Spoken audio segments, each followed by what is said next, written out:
Bismillahirrahmanirrahim. Assalamualaikum warahmatullahi ta'ala wabarakatuh. Alhamdulillah wassalatu wassalamu ala rasulillah wa ala alihi wa sahbihi wa man tabi'ahu wa wala.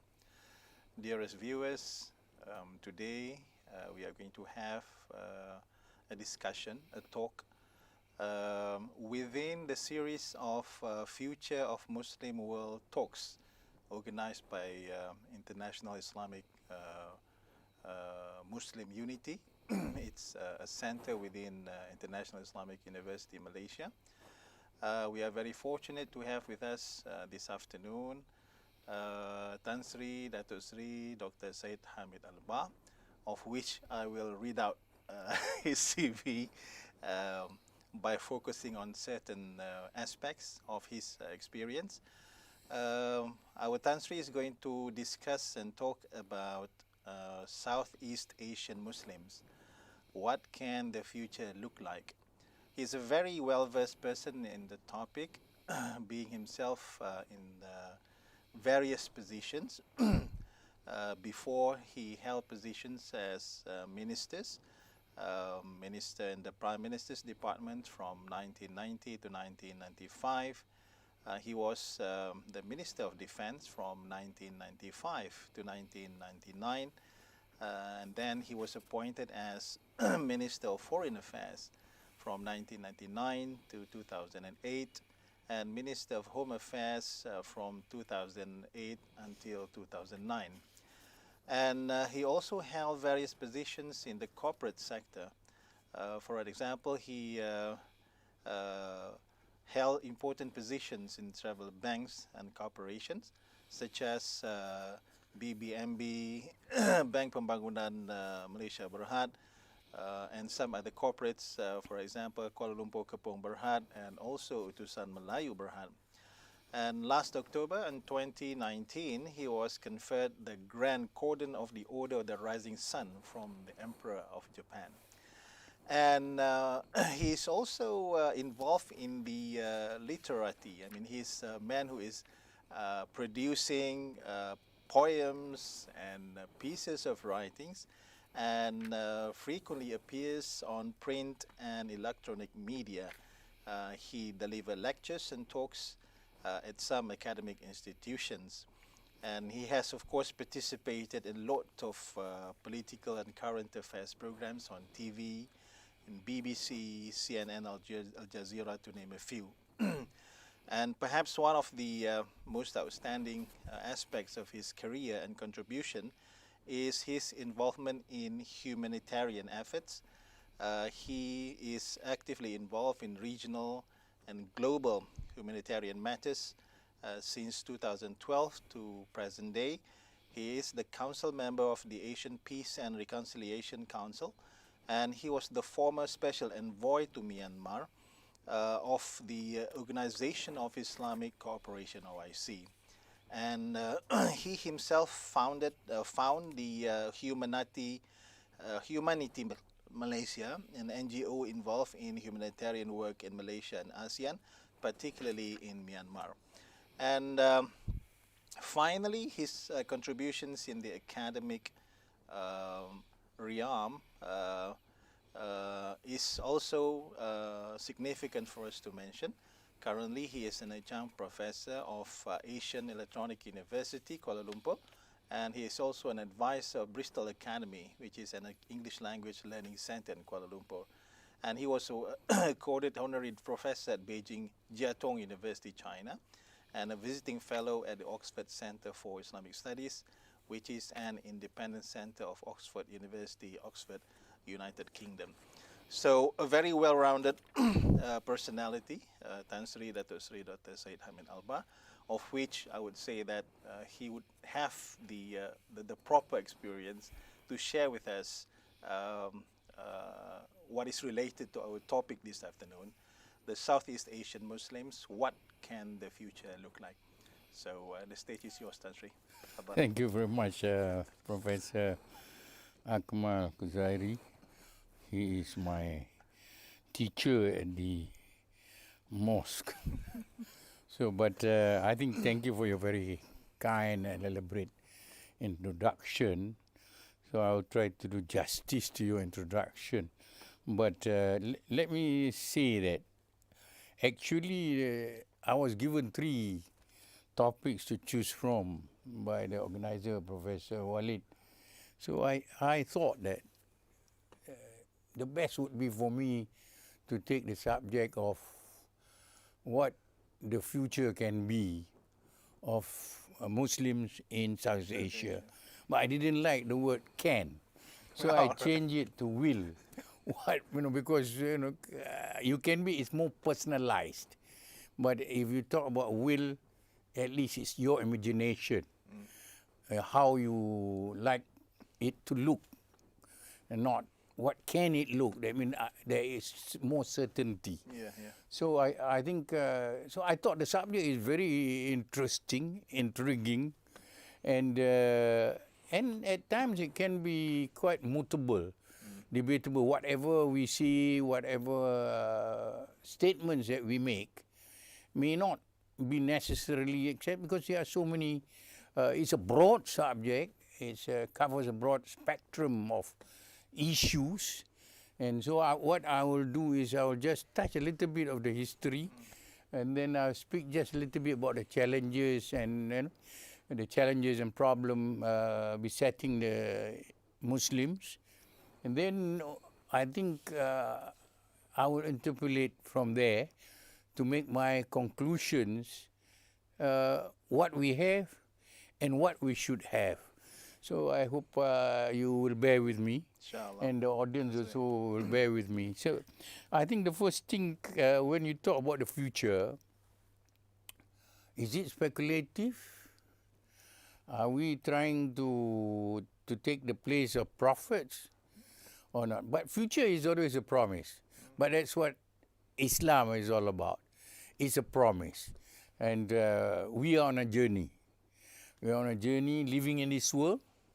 And that promise that you are given, you will be better off if you prepare yourself in this temporal world, and so that you can arrive at the hereafter, hopefully in heaven, in a better state, So I think, so being a promise, it's not easy for you to envisage what it would be. But I will say from the beginning, what would it look like? I think it is a multifaceted, we are faced multifaceted problems and challenges, and then it is an issue of geopolitics, geoeconomy, civilizational issue, social, culture, and security. And I think the most important thing is, how do you give back the confidence of the Muslim community? We are in a period where we are living in a world of turmoil, turbulence, and I think I was reading Professor Kamal Hassan taking from Sadar, and how they describe the future. I mean, having that sort of thing, that itself is a challenge, how they describe the future. So we are in the upheaval, disruption. Can we survive this upheaval and disruption? But I think many of us, when we talk about the future, sometimes we straight go into the future. But actually the future is reflective of the history. How, and I think if you look at Ibn Khaldun, he say that what you are today and what you will be is actually a mirror of what you were. So it is a repeat of what had been. And I think some philosophers tend to think that history is a cycle. It keep on coming back like a wheel. It goes up and then it goes down and then it goes up, it goes down. So if you can look at it that way, it's very good. So I have the, let me see that, I like to take from, easier for me, to take from Osman Bakar, what Osman Bakar talks about when he discusses about globalization. Since you are interested in the economic side, I think many of us think that globalization is a new phenomena, as if it is a phenomena introduced by the West. So it is a magic word for us to have an open market, open economy, free trade. But at the same time, when they introduce that, the field is not a level playing field. So it is more done in order to suit their agenda and their purpose. But in the Islamic context, my view is that Islam has always been global because of the concept of the Ummah. It transcends borders and boundaries. It transcends ethnicities. It just talk about Ummah. And with Ummah, innamal mu'minun ikhwatun. We are supposed to be have got the brotherhood, sense of brotherhood among us. So he was talking about, there are three waves actually. And in the Malay world, Indonesia, Malaysia, you look at it in the first wave, it's dominated by Islam and Muslims. Because our civilizational and cultural influences, India, China, because we are crossroads of all kind of cultures, and our people are diverse. Therefore, the influence are also very diverse and varied. So the first part, the civilization is dominated and created by Islam. And that is the first wave in accordance to Osman Bakar's arrangement of the subject. So it is easier to see. It's dominated by Islam. And Islam, we established the first dynasty in Sumatra in 1281. And then subsequently we have Malacca. But this, when we are going into the second wave, this is when our colonial master, under the pretext of trying to trade. You have got the East India Company, the Dutch East India Company, with a monopoly of their individual governments, with the intention of doing business and get all the exotic spices and products from Southeast Asia. So I think that happened. When that happened, then we have got a problem. The Portuguese from 1511 to 1641. While we are entering into this second wave of globalization, the Muslim trying to play a part, controlling the economy, controlling trade, because the Arab traders have always been in this part of the world, even pre-Islam. Yeah.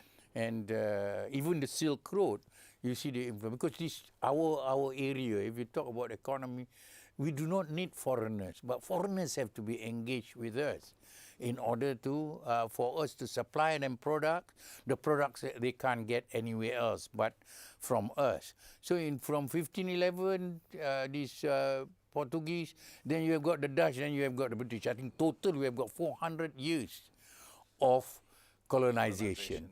Unfortunately, when they colonized us, we lost a lot of things.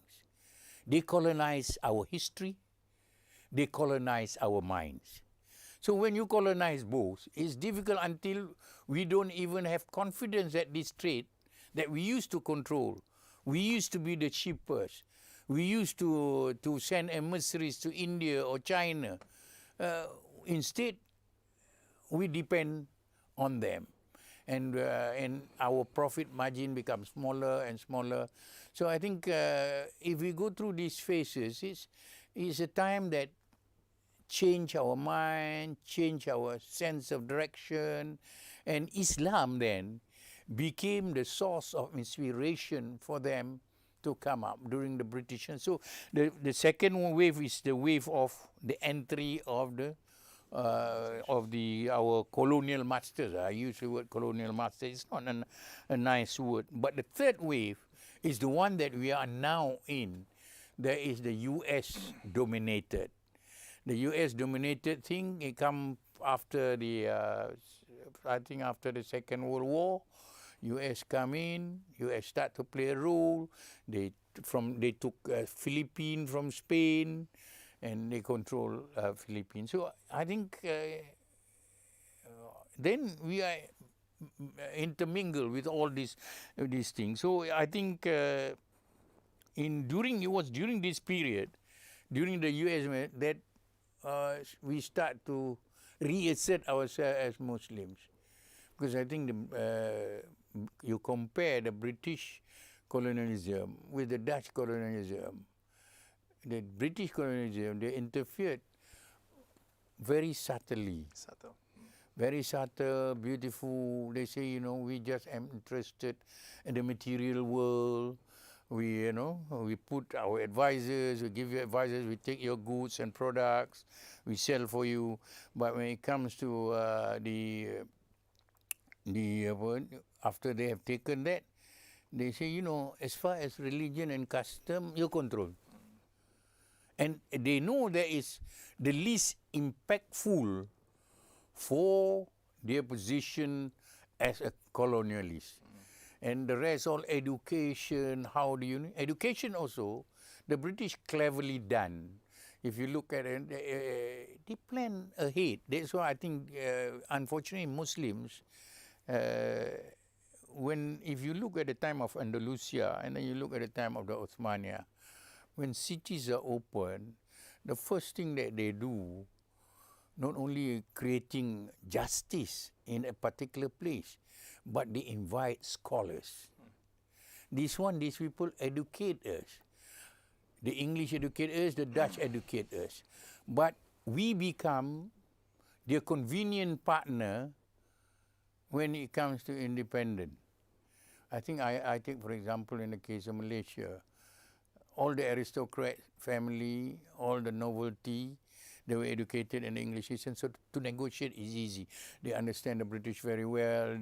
They will accommodate. The same to Indonesia.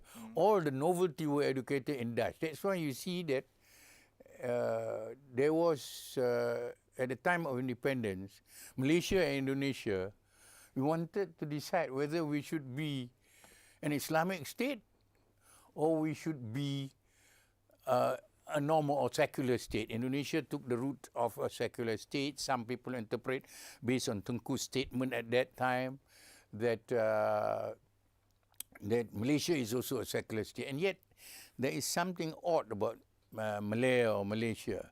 We say that Islam is the religion of the federation in our constitution. So it means there is a recognition. In the case of Indonesia, it's totally secular. This is what I call the majority, like in the case of Indonesia, in the case of Malaysia, the majority became a minority in terms of politics. You have got majority population, but the minority politics, in politics you are minority because they didn't adopt the Islamic system. And the same with Indonesia, with all the, Indonesia is over 90% Muslim. And there was an argument at the time of independence whether they should be an Islamic state. And the people that won, and to make it a secular state, are all the people who are educated in Netherlands with Dutch background. So I think that is the type of background we have when we want to interpolate it into the future. So now I just like to mention what we are today is a centuries old outcome of what we were. It's our encounters with Islamic indigenous culture. The good thing about the Malay world, Islamic culture intermingle very well with the custom and traditions of the indigenous, or with the religions, because here is a Buddhist, Hindu, Buddhist, and we came in, there was no, that's why we are moderate, soft, and we were able to influence people to become Muslim, not through the use of force, but more through good conduct and attitude. And you don't try to change the people. I think I remember when I was talking to Sheikh Nazim, because Sheikh Nazim is the Naqshbandia, the founder of Naqshbandia. So I saw in his group that came in all sorts of young, very modern, very people who wear not the typical or traditional Muslim, but garments and all sort of thing. But then I asked him, I said, you have all these people, when they, after all the zikir and the slawat, they go back to their old lifestyle because you don't ask them to change yourself. Then he gave me a very good description of what my forefathers, when they brought Islam, they don't ask you to change your dress, They don't ask you to follow this or follow that. Even in Indonesia, when they were playing with the drums sort of thing, they were using Ramayana. I mean, it's very adaptive. You change. And then Nazim was telling me, you take, why don't you take an aeroplane? You imagine an aeroplane. These are aeroplane. You see how it lands. If you ask the aeroplane to land like this, it will crash. So what it should do is that it should properly land and then slide through until you break it. And it's the same thing like Rasulullah sallallahu alaihi wasallam. When the people in Taif, that was very, very cruel to him. He could have, get his anger over it and get the angels to do whatever he asked. They will definitely approve. But he said, no, never mind. These people are the one that this generation may not be, the next generation will be. I think it's the same approach that we took in Sabah when we asked people to take the Shahada, but they leak, And then when I went to one state, I think I went to the state, and then I was going to the houses. This I'm talking about how Islam is practiced here with a lot of tolerance and understanding with moderation. And then I see in the paddy field a lot of pigs, and then I want, because of the psychological effect, I want to eat also. I get a bit worried. Not that they are serving me pigs. They are Muslim already. But the pigs are there. These animal, creatures of God. You see, anyway, this guy made a joke to me, which it sticks in my mind. There's a beauty about Islam. He said, the pigs are not Muslims. See, so you must be patient. Don't try to change things overnight, or you will never succeed. You want your akhlaq, your sense of ethics, morality, people slowly. Even I think even Johor, we were all Muslim. At that time, we were wearing kabaya Johor. We were modern. We don't wear any scarf and all sort of thing. But nobody criticized people with scarf or not scarf. Nowadays, if you look at the Western impression when they see us, they get to, Malaysia is a very religious state. People are starting to fast. People are starting to pray. They like to be identified as Muslim. They wear their scarf. So, being Muslim, you must be equal to fundamentalism, equal to fundamental, radical, and then you're extreme. So, I mean, these are the type of stereotyping that we need. So, I think there is a need for us to, need for us to create an understanding that this Islam is a religion of compassion. So, why it was accepted without, it's through trade, social engagement, very soft approach, very gentle approach. So the reason being is that you can't change people overnight. Like I think the English expression, Rome is not built within a day. It takes time. And I think because of our adaptiveness, accommodation, we were able to build a Muslim society. So I think, but our area, Indonesia and Malaysia, our area is of strategic importance. Geographically, strategically, it is important. And it is a trade route. So because of that, we have accepted, before we have accepted everybody, everyone, every culture to come in and interact with us. And like Hamka used to tell me, I asked him, he says, something about special about the Malay. This Hamka is always took and look at it in a philosophical way. He says, the Malay, the special thing about being Malay is that you look at the whole of the Nusantara. The Nusantara, because Nusantara we always refer to Indonesia and Malaysia generally, and the Malay-speaking world. Then he says, actually the lingua franca of this area should be Javanese. The majority of They are the population, majority of the population, and yet yeah. it is Malay. It was accepted as any. And then on top of that, he says, you look at the Malay baju. It has got Arabic influence, it's got Chinese influence, it's got, and yet we call it Malay. So I think it is the way that we assimilate others and make it that it become acceptable. As far as Indonesia and here is concerned, we are Sunni. We are Sunni and also Shafi'i. Of course, our aqidah, that is in terms of fiqh. But I think in terms of aqidah, we look at Ashariyah. I think Imam Ghazali's influence here very, very strong in Indonesia and Malaysia.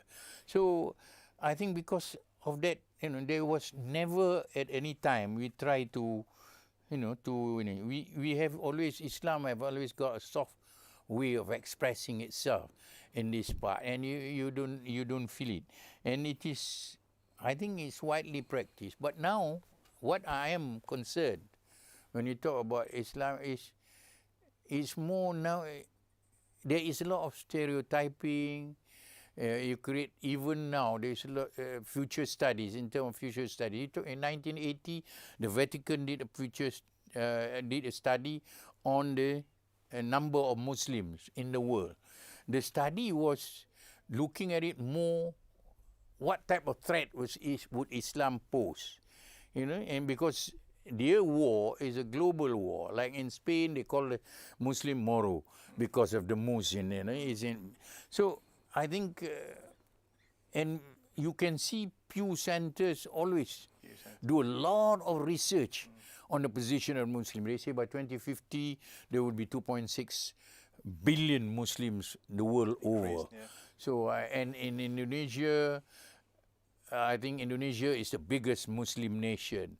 But they can say, are they following the Islam in terms of piety? The piety we must watch because there may be influence of terrorism and influence of extremism. So I think we have got this stereotyping that we need to overcome. So I think there are a lot of sources, and I think in so far as colonialism is concerned, it shapes various interpolations of how Islam is practiced, and whether it is in Indonesia, whether it is in Malaysia, I think we start to be conscious of what we want to do. And don't forget, when you are talking about Islam in this part of the world, we must never say that it is the same like in the Arab region. Whatever happened there, the way they practice the religion, or in the Indian subcontinent or South Asia.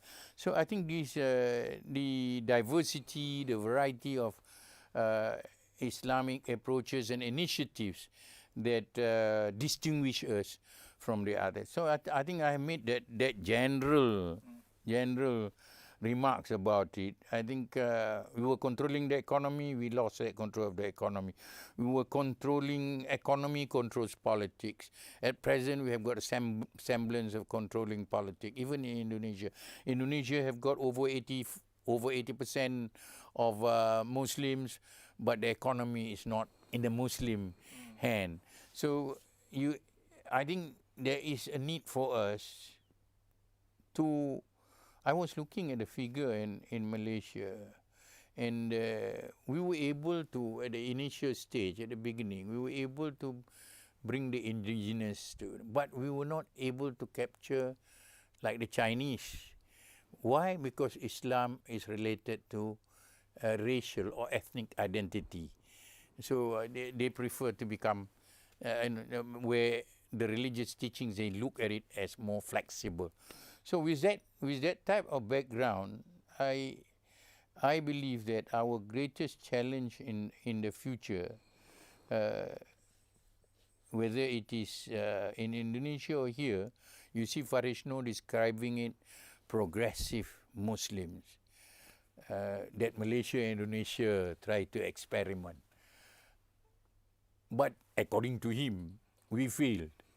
Because I look, if you ask me why, my view is that we fail because it is seen as an instrument of coercion.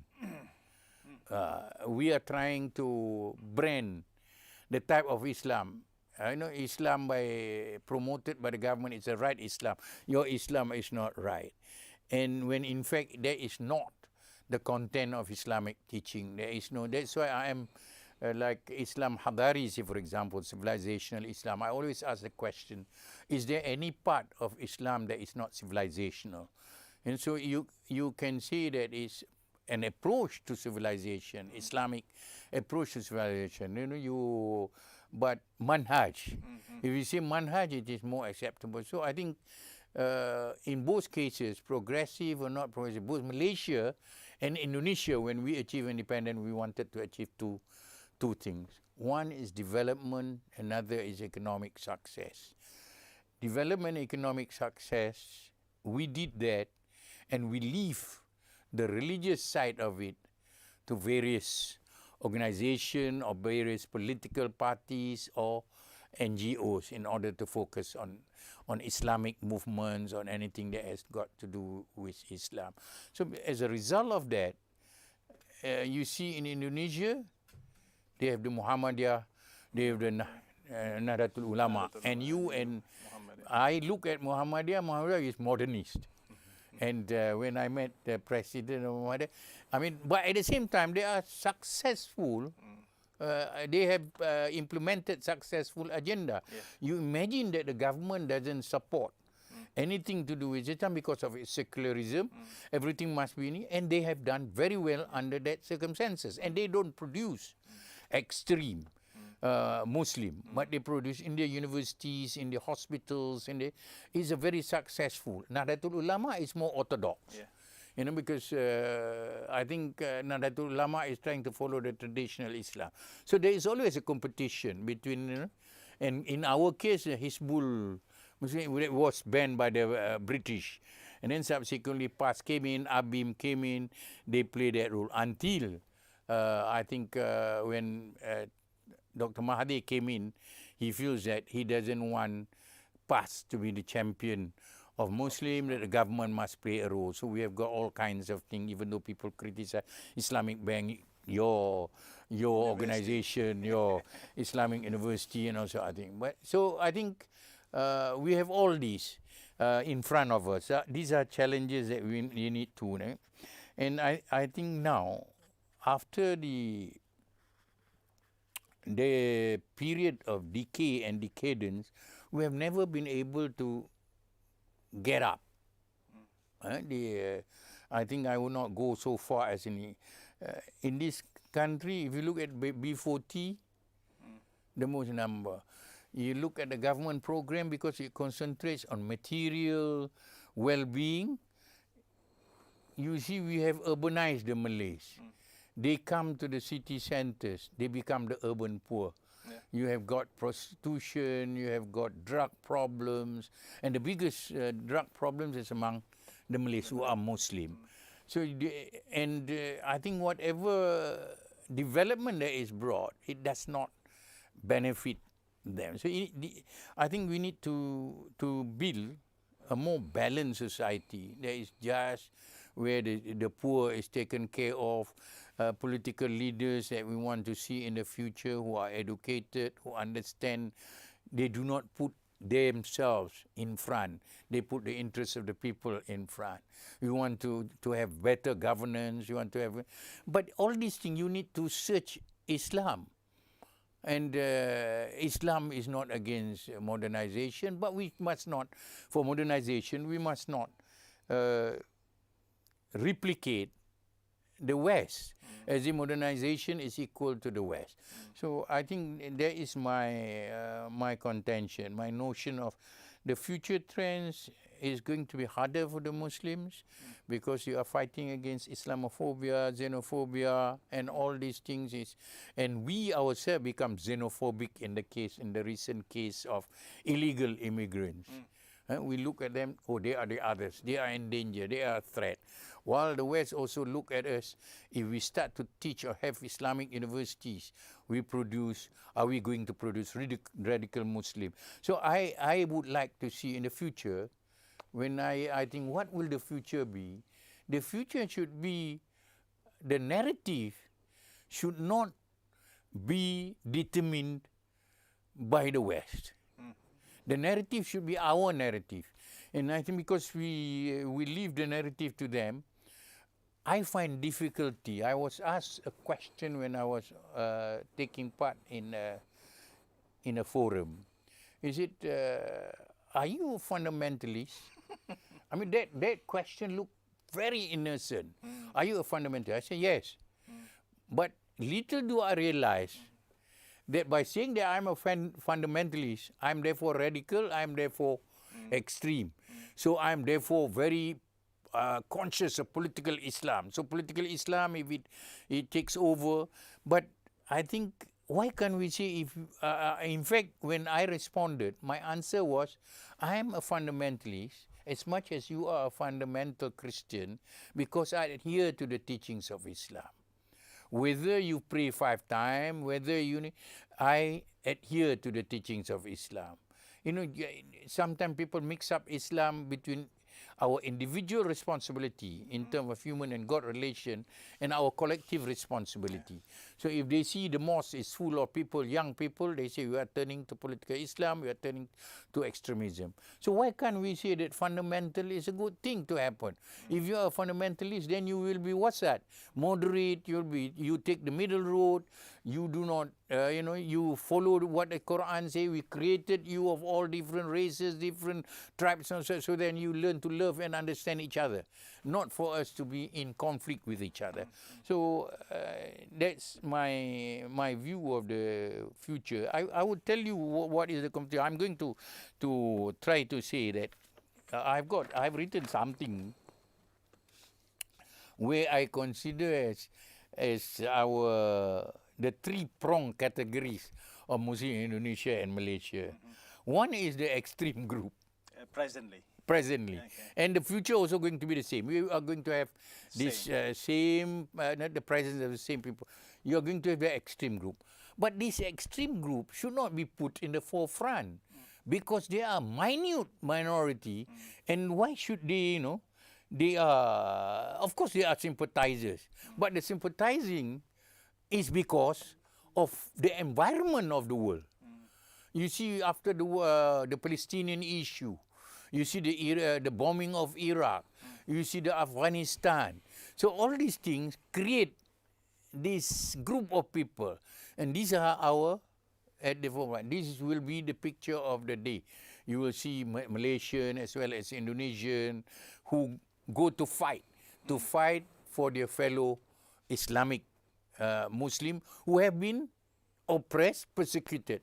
Whether you agree with it or not, there is their impression of it, their persecution. It has nothing to do because they hate the West or because they are non-Muslim. I don't think it has anything to do with that.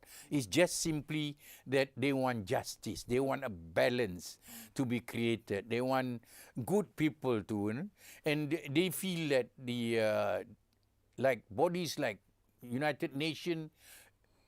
You don't. This one Mahdi, one Algerian Islamic scholar was saying that if you look at even the Nobel Prize, there are only 3 Muslims that have won. I do not know now. Maybe there are more. So that means there is something short in our name. When you look at the history from 12th, 13th century. I sometimes wonder why people nowadays are so anti and say, the Muslim in Malaysia are becoming Arabanized.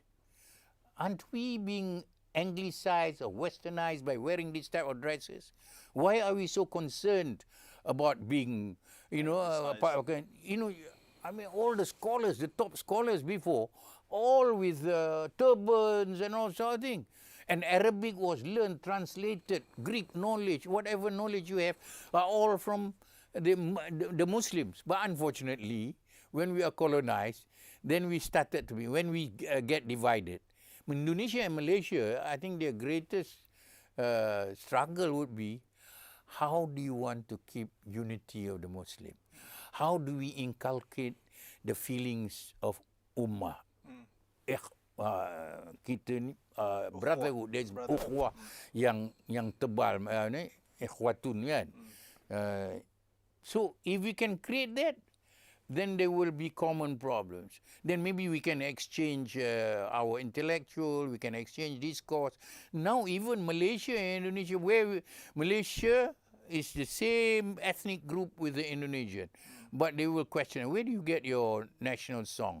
Where do you get your, this is from where? Quarreling for that. We are quarreling on petty things, when before it is, and you must not forget, whether it is Indonesia, I was looking at the history of Indonesia and Malaysia, nationalism is an input of the Muslims.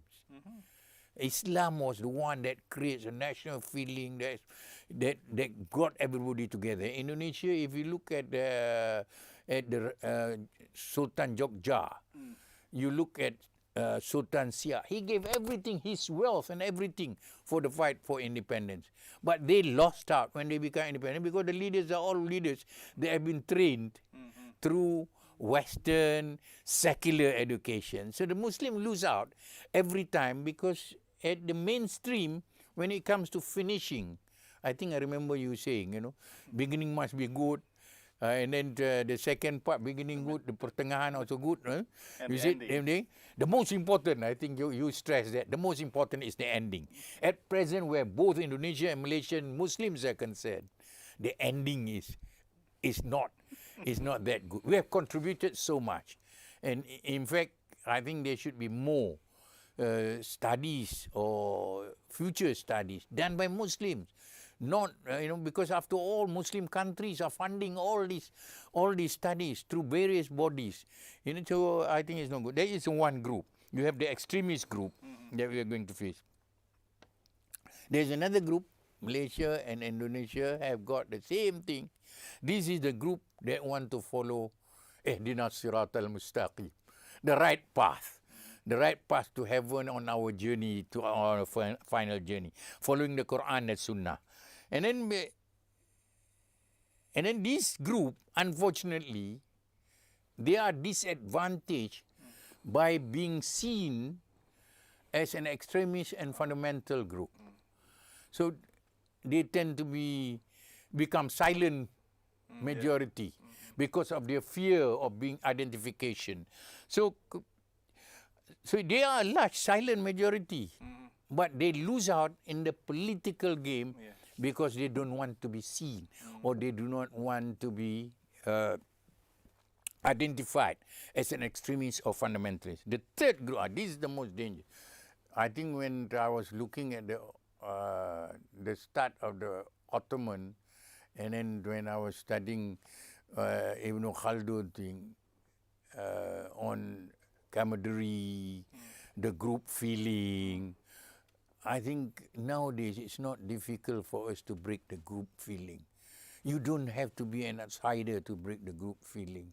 You can destroy camaraderie, you can destroy trust by creating enemies within. That's why I think in the case of our religion, the hypocrites are the worst. I think the way that we look at hypocrites is the worst because they are within us. So I think the Osmania was brought down because of that within us, they were our enemies. And even among the Muslims, they divide between Arabs and Turks. Until the Arab and Turks, I think the Osmania, one of the longest, I think surviving at that time, one longest empire ever known in history. You don't see this is taught in the textbook of the Arab in the Middle East.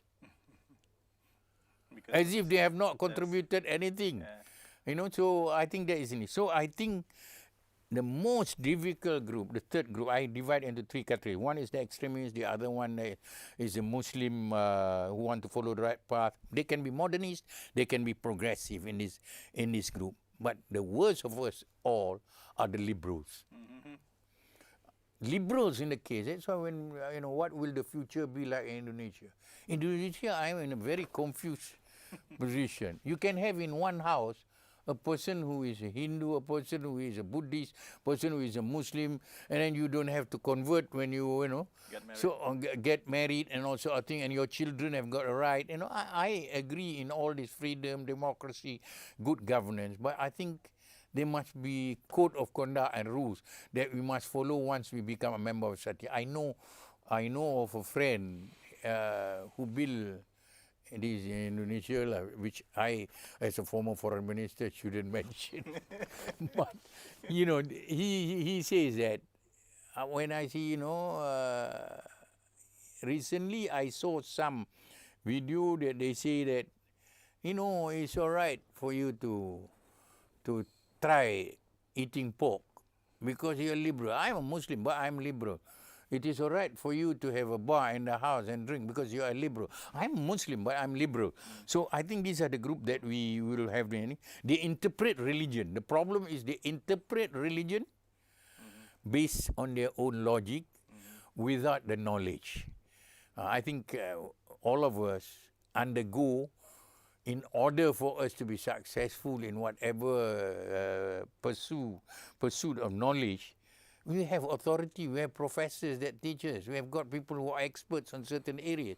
But this group of liberals and those that like to interpret based on their logic, they say that they don't need because they can understand everything. They can interpret themselves. So thinking and logic without the backing up of authority. Here authority, I talk about Quran or Sunnah. I can never be a surgeon because I'm not trained. Even if I get a general practitioner's fit, I can't do a heart surgery and all sort of things. So I think this is another group.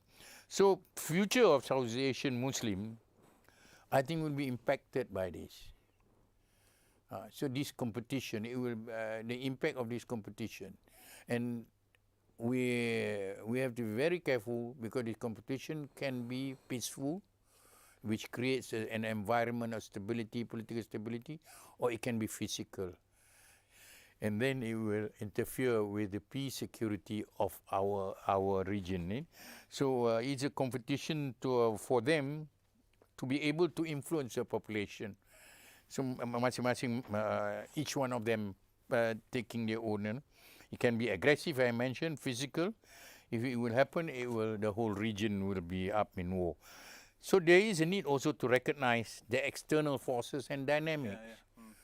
You know, we tend to refuse to confront people or put forward to take part in discourse, intellectual discourse or arguments just because they are different from us. I think we must be willing to participate, engage with others so that our point of view can be put across. This, I think, the Muslim is still lacking. I think you quoted one example in the recent lecture to say that you must beat a person in their own game.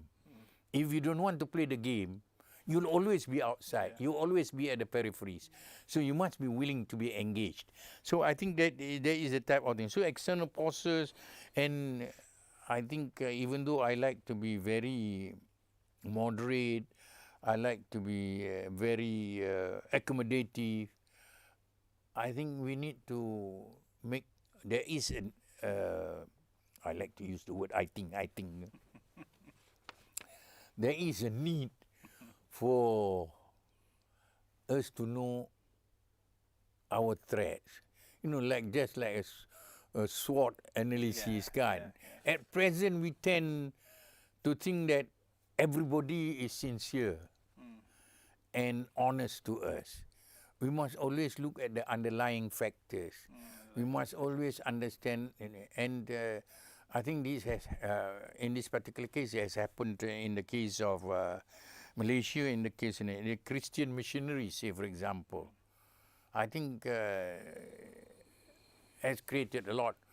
They are trying to, their conversion drive and also. I think everybody has got a right to freedom of religion to choose. There is no compulsion in religion.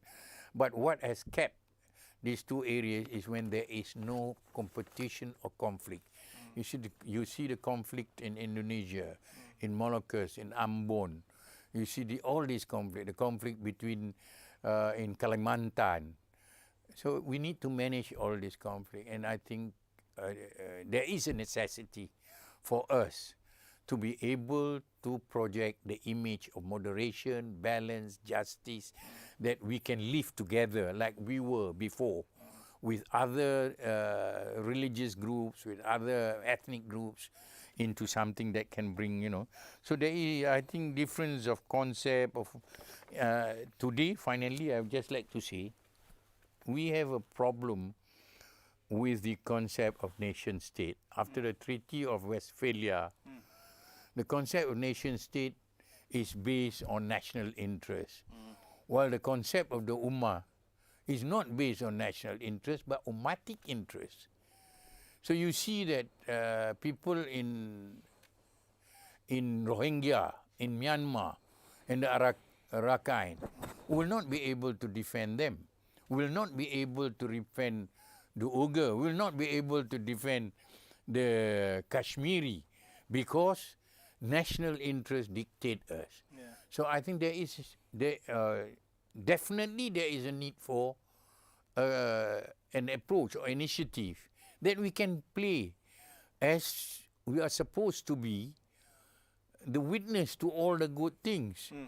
So we should be able to play the role of facilitator, to bring understanding, to bring compassion in international relations. And it is our obligation as a Muslim, especially in Asia, Southeast Asia anyway.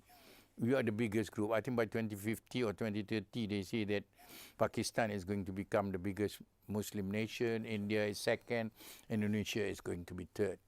But there is still a role for us. People follow Islam because there is justice, there is balance, there is moderation. They always take it. We can deal with it. Now it has become the law of Islam is only for the Muslims. And as if Islam cannot manage multiculturalism. Islam cannot manage pluralistic society. I think previously what has happened is the Qadi's position or the Islamic law position, he can adjudicate between Muslim and non-Muslim, because people prefer to accept our justice because that justice will balance, fair, and bring all the good things for the betterment of human beings. So I have the feeling it's going to be in the next 20, 30 years, it's not going to be smooth sailing. There's going to be debate among the Muslims and the Muslim population. Unless we can find the middle road, we follow the middle road, we follow the moderation, we will not be able to agree among ourselves. So the only way to agree among ourselves is to make sure that we breed new leaders with skills, knowledge, education that is very balanced. We have got previously scholar warrior, linguist, or all Muslim. Their background is Muslim. They can memorize the whole Quran, but at the same time, they have got all other. The only thing that I would like to see is that for the future, we must develop our own model. We must be able to exchange our ideas and views, to collaborate and cooperate with each other under ASEAN platform. ASEAN, 42% of the population, and yet ASEAN cannot do anything. And the biggest group, almost level with the Buddhists, are the Muslims. And yet we have not been able to put the Muslim agenda, even though Malaysia and Indonesia are there, but we tend to be more withdrawn in trying to propagate that Islam has got something to contribute.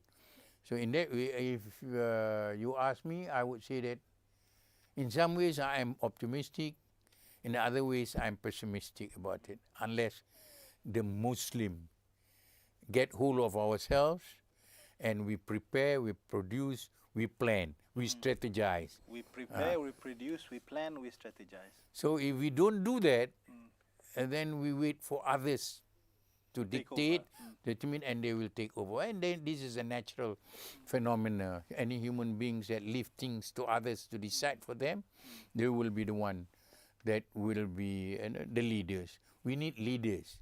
And at present, unfortunately, there is apathy about politics, there is distrust about politics because of the issue of governance and issue of governance whereas corruption, abuse of power.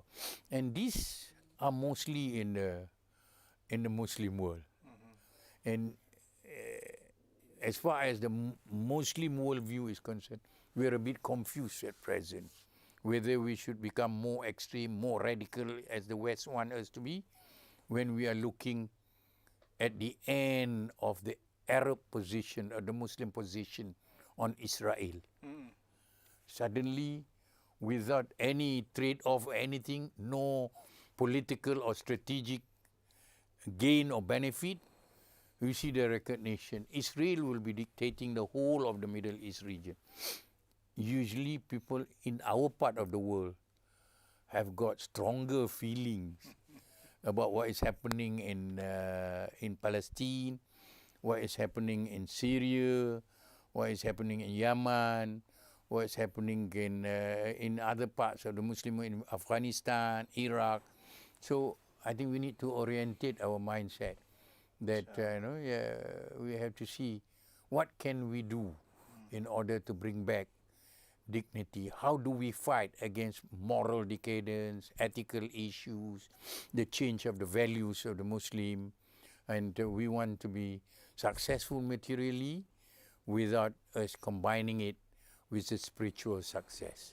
So that's how I see, inshallah, I think we should be able to get it. I would say that the way that we are going to predict about the future is based on the current reality. And you have mentioned about the challenges that we are going to have in perhaps unifying all the fronts of the Muslims, since you mentioned about these 3 to 4 categories of the Muslims who have different aspirations and understanding. And perhaps that you didn't mention, but as someone representing educational institution, I would say that perhaps that a university, educational institution can play a role at least to put forward such thinking that we need, as you mentioned just now, to plan, to discuss, to strategize based on what we are observing at the moment. Tan Sri, thank you very much. It's my pleasure. Your presence has been very, very valuable to us hope this so. afternoon. Your cooperation with the university, I think we need to also say our gratitude to that. Thank you very much. We learned a lot from you. And for your information, we are also airing it on YouTube channel on air. And the viewers also can review it afterwards, can view it afterwards, because it is also recorded. And thank you very much for the viewers, and thank you for the organizers as well for the opportunity for us to listen and discuss about one of the most important topics regarding the Muslim in Southeast Asia. And hopefully from now we can, as Tan Sri mentioned just now, plan, discuss, and also strategize for what is going to be for our children and grandchildren in the future. Thank you very much. Thank you. قولي هذا. السلام عليكم ورحمة الله وبركاته. السلام ورحمة الله.